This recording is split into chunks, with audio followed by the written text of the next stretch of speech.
85% of the vlogs I have watched suck, and it usually comes down to these two things.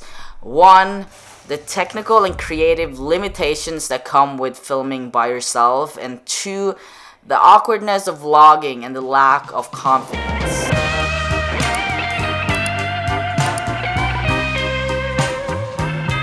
We are limited to certain shots when vlogging because we are filming ourselves while also figuring out how to film ourselves. Even if we adjust our camera settings prior to filming, they might not work out or look how we expected once we start moving and the location changes. When you vlog, you don't have a team to help you. That means a lot of things can go wrong.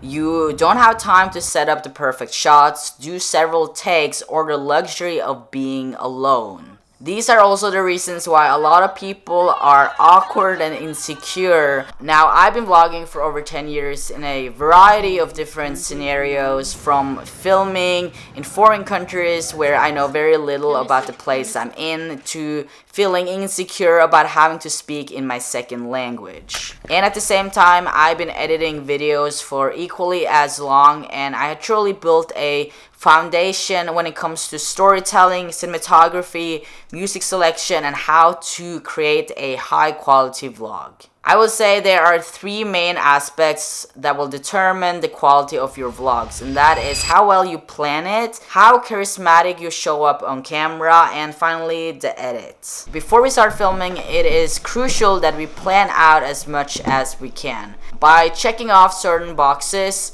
we are going to feel less overwhelmed when filming because we have already set up a system for us. The most important thing when vlogging is the lens you choose. Because you're going to be filming yourself, you need a lens wide enough to actually be able to do so. I would say the wider the better. I actually bought a specific lens for vlogging, and it's the lens you're seeing right now. It's a 14mm lens. I use it for all my vlogs and now also for my talking head videos because I like being able to see what's around me, and with this lens I never have to guess whether I'm in frame or not. I know every time that I am because it's that wide. Another thing a lot of people really like is to vlog with a fisheye lens. Sort of same concept. You will always be in frame, it will be really wide, and it also has this really cool look.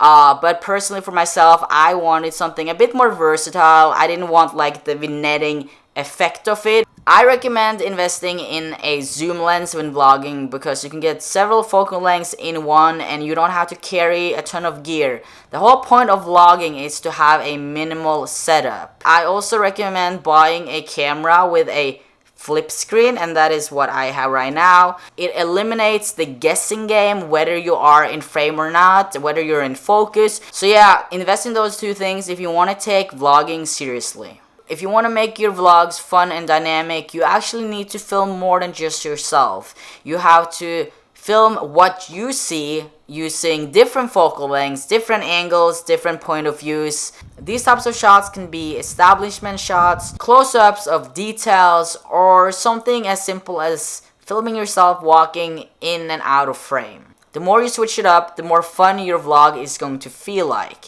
If you want to learn more about different types of shots, I actually made a whole video about this that I will link in the description. Another way you can switch it up is by switching your location. By doing so, your viewer has something new and exciting to pay attention to. I recommend having a new talking point for a new location so that your video flows smoothly and that it feels more like a chapter divide in your videos. The location you choose affects more than just the way your video looks.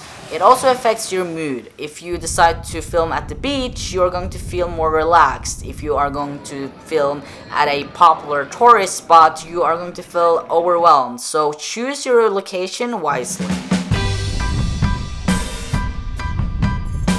Now, a huge part of being a successful vlogger actually comes down to you as a person and how charismatic you are on camera. This might sound obvious, but the best way to be on camera is to 100% be yourself. Don't try to use fancy language if you don't know what it means. Don't try to talk in a way that you wouldn't talk in real life. And don't stand for something you don't actually agree with. While some people are certainly born with more charisma and outgoing personality than others, there are things you can practice to become more likable in addition to being yourself. People who are self-aware tend to be aware of their own flaws, and that is very attractive. There are a lot of things we can't control about who we are and our backgrounds, but how we react to them, that is truly what counts. Being open-minded to people with different opinions and background than yourself. There are a lot of things you don't agree with, but if they are respectful and trying to teach you something, it's always a good thing to just be open-minded to that. Using humor in conversations, being able to laugh at yourself and not take life so serious all the time. And lastly, being educated and knowing what you are talking about. No one likes a person who are just saying stuff with no evidence, no experience. You need to know what you're talking about. If not, don't say anything. And that is equally as important, knowing when not to speak.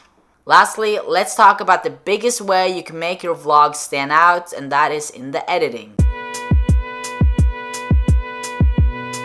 I've been editing for over 10 years for myself, for clients, and this is truly where the magic happens. I can talk about editing all day, but right now I'm going to focus on the things that I think make the biggest difference in your vlog when you're editing. How the video start is crucial. A lot of people make the mistake of telling their stories chronologically as it happens. Sure, that makes sense, but it's also very predictable and boring. An intro should be unpredictable. It should be something that causes curiosity for the viewer, and it should be something that is sort of unresolved. It needs to sort of end with a question mark. What does this mean? What is happening next? Instead of starting your vlog with waking up or arriving at the location, you can start with something crazy happening way later in the vlog. You falling, or I can't believe this happened. Like something that happens way later in the story, just put that in the front.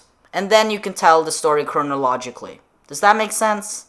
The next is music, and there's a reason why I put this early in my mentions, because a lot of people don't really understand the effect music has and how much it controls what the viewer feels.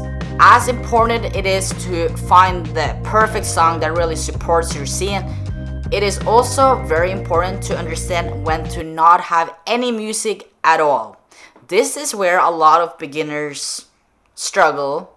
They don't know when to add music and when not to. They just add music all the time, and music can be great when used right, but it can also be overwhelming. Sometimes you need to let the scene just speak for itself. Just leave the scene with no music.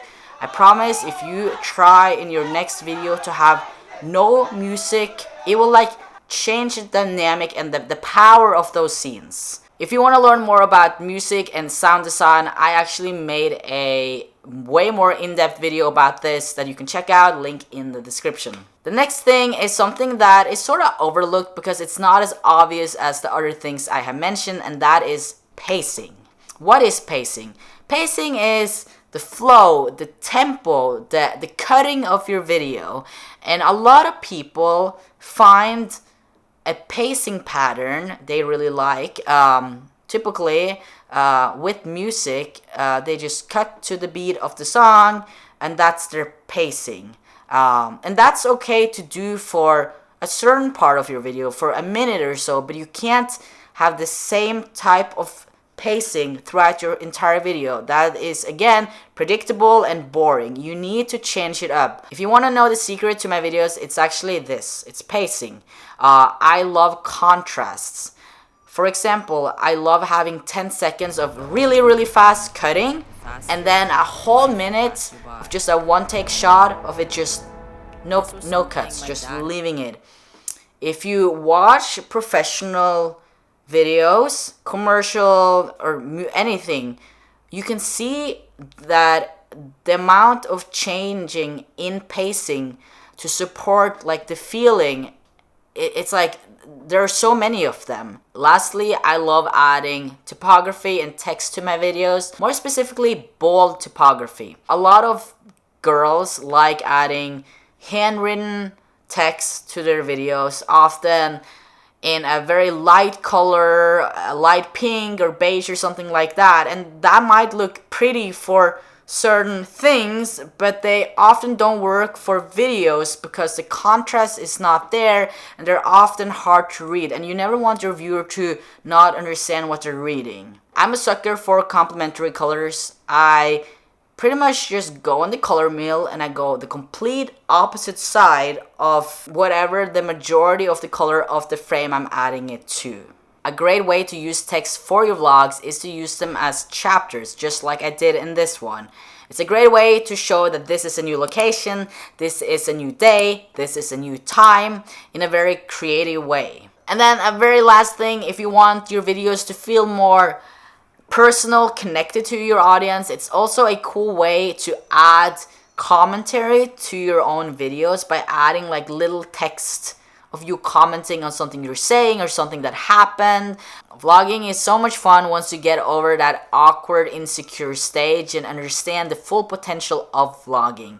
My favorite part of making vlogs is not necessarily the creative, technical aspects of it, but it's being able to look back at that one event, that one trip into one summarized video. It's a great way to document your life in a creative way. Out of all the advice and tips I just mentioned, my biggest advice is actually to just have fun. Don't overthink it, just try to have fun with it. A vlog is supposed to be fun and connect you closer with your audience.